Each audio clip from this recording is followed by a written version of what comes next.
Hello everybody, how are you? We're traveling down the State Route 30, whatever you call it, here in Pennsylvania, coming up on the town or area of Manor, M-A-N-O-R. Manor has a lot of history. Back in the day, some of the wealthy people of Pittsburgh came out here in what was then country and attempted to establish a fox hunting ground, tennis courts, golf courses, and named it Manor, which gave it a sort of country rich country feel. Yes, I live in Manor.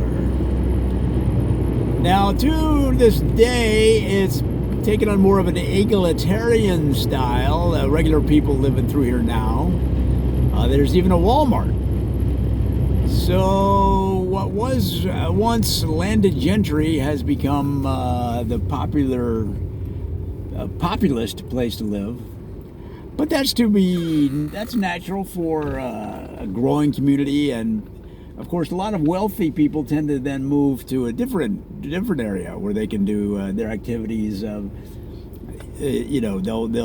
pick up, they'll take a country club, an old school country club, and they'll build a new one on the outskirts of town. Is a very common pattern, partly because the old school golf course of the old school country club is now hemmed in by residences and city buildings, city life, and they want to have longer holes, bigger holes, more trees, more land, more space, stretch out, put in a big pool. They want a new facility. And so that, for example, is what happened with Des Moines Golf and Country Club. They had an old school facility, and then they built a new one out in West Des Moines on what was then farmland, but is now surrounded by developments, of course. Very common occurrence.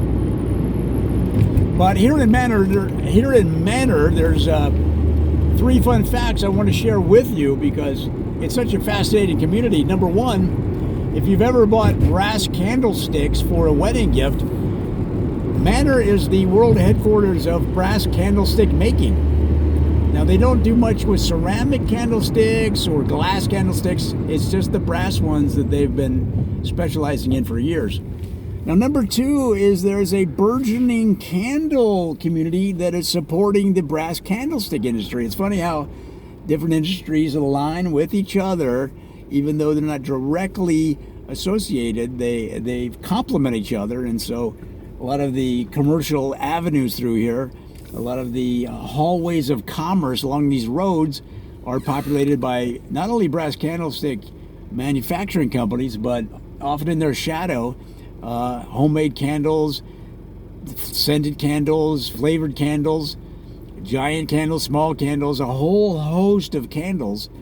And a lot of these smaller candlestick companies will make only candles for only brass candlesticks.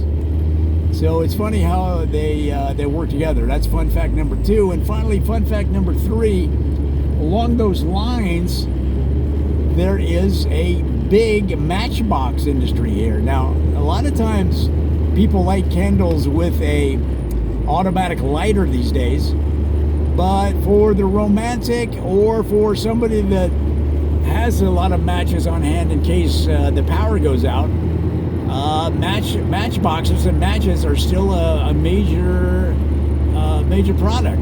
It's in demand.